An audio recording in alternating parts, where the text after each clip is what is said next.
Hi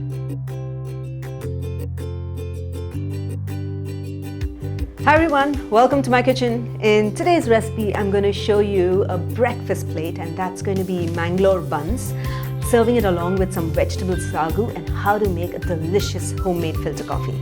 Mangalore buns are a delicious deep fried puri that is made from wheat flour. You can also use maida.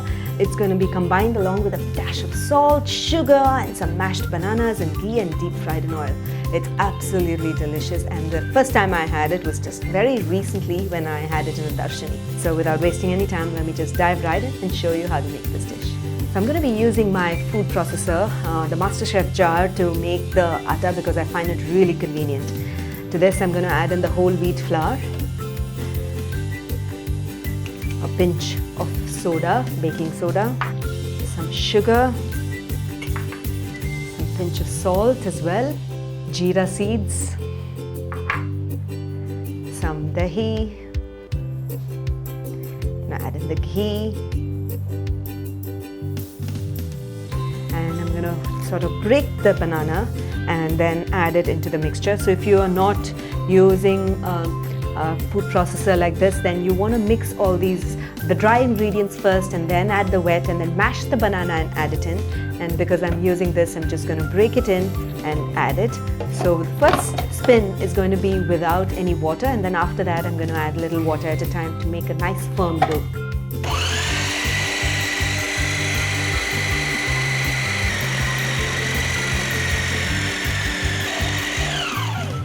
That's it. The dough has come together beautifully. Just going to take it out of this now and knead it just for a little bit. Shape them into balls, roll and deep fry them.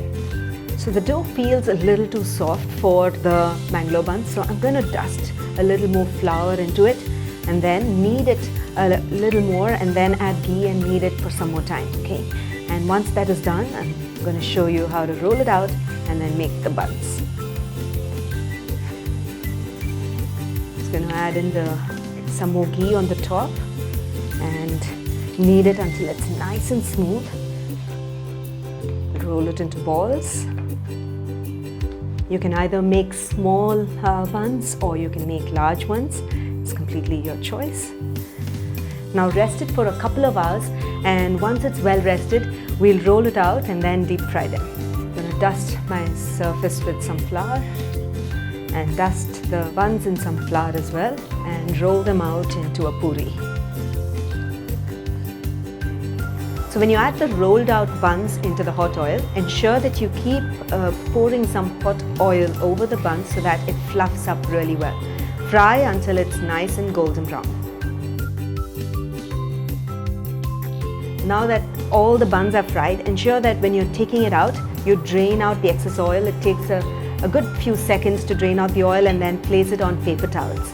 And then once you're done with that, you're ready to serve it along with some coconut chutney or vegetable kurma, which is what I'm going to show you how to make. It's a three-step process. First cooking the vegetables, then making the masala, and then cooking it in the onion, ginger, garlic masala, which is again different. Okay, so into my pressure cooker, I'm going to add in the potatoes, the green beans,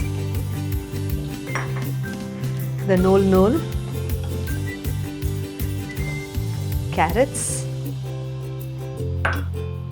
some salt to taste, and about a quarter cup of water. And we'll cover the pressure cooker and cook it for about 3 whistles and then turn off the heat.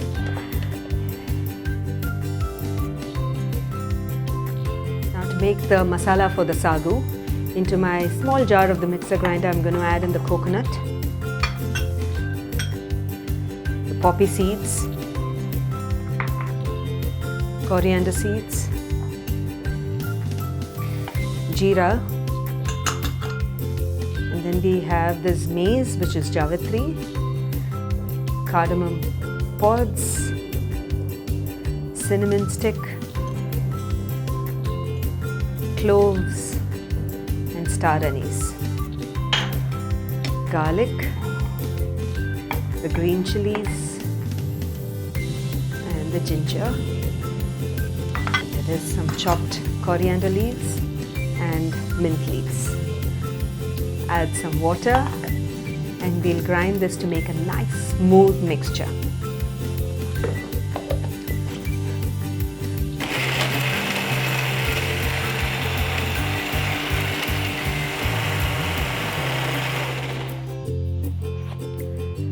Okay, it's perfectly ground. Now that this is ground, I'm going to proceed to the next step of cooking the onions along with the tomatoes, adding this masala and the cooked vegetables. I'm going to add some oil into my preheated pan. Add in the mustard seeds and the urad dal, and allow the urad dal to turn lightly golden brown before we add the remaining ingredients. Okay, this would take about a minute. Now that the urad dal is turning brown, I'm going to add in the chilies. I'm going to break them and add it in. And the curry leaves, just tear them apart, finely chopped onions. And we'll saute the onions until they become soft, about a couple of minutes. Just allow them to become soft and tender, and they'll change color, and that should be good enough. And now that the onions have softened, I'm going to add in the tomatoes, and we'll cook the tomatoes along with some turmeric powder, which I'm going to add now, until the tomatoes soften. So this will take another couple of minutes. Now that the tomatoes have softened a bit, I'm going to add in the sagu masala that we just made a little while ago. We'll combine it well along with the tomatoes and saute it just for a couple of seconds, and then we will add in our cooked vegetables. Our vegetables are perfectly cooked. Notice the greens are green and the orange is nice and bright. I'm going to add in this boiled vegetables into the masala mixture and then give it a nice stir. You need to check the salt because we also added salt into the vegetables, so if required, add just a little more, and simmer this masala for about 10 minutes so all the masalas get absorbed into the vegetables to make a nice delicious sagu. Add a pinch of salt. Then I'll add in the steamed green peas. I always like to add the green peas in the end because it gives a nice good color. So we'll now add just a little bit water.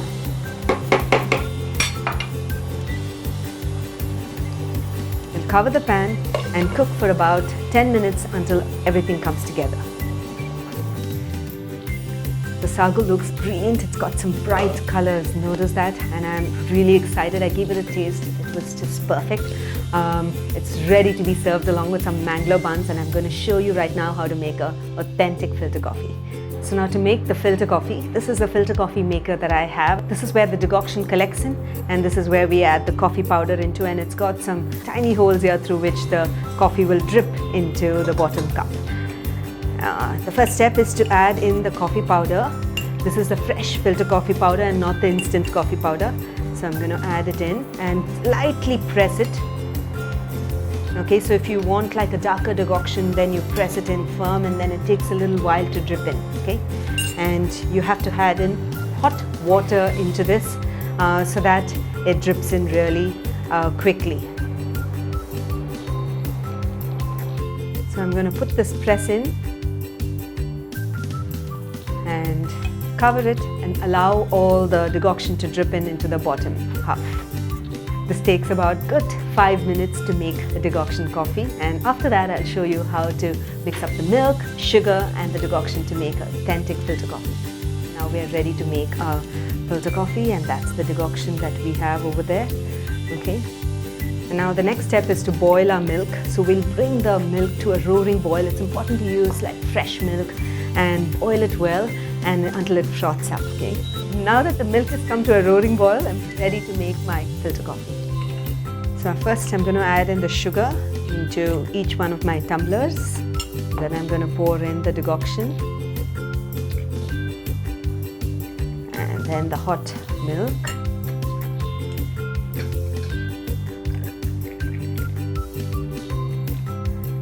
Now the most important part is to mix both of them. Pour it. This process of mixing the decoction milk and the sugar is extremely important, and allow the milk to froth up because that's going to give in the taste for the filter coffee.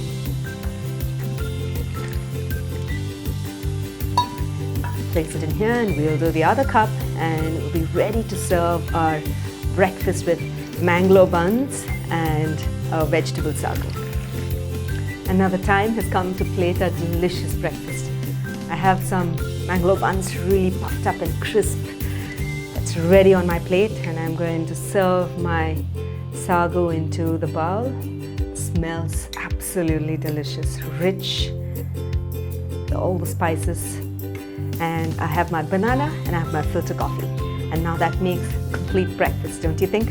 It's really simple to make and I hope you enjoyed watching the recipe of how to make the Mangalore buns and the vegetable sagu and serve it along with some hot filter coffee. Try it for a Sunday breakfast with your family and I'm sure that you'll love it. If you do, don't forget to share your feedback in the comments below because I'll be waiting to hear back from you. So until then, until next time, happy cooking and healthy eating.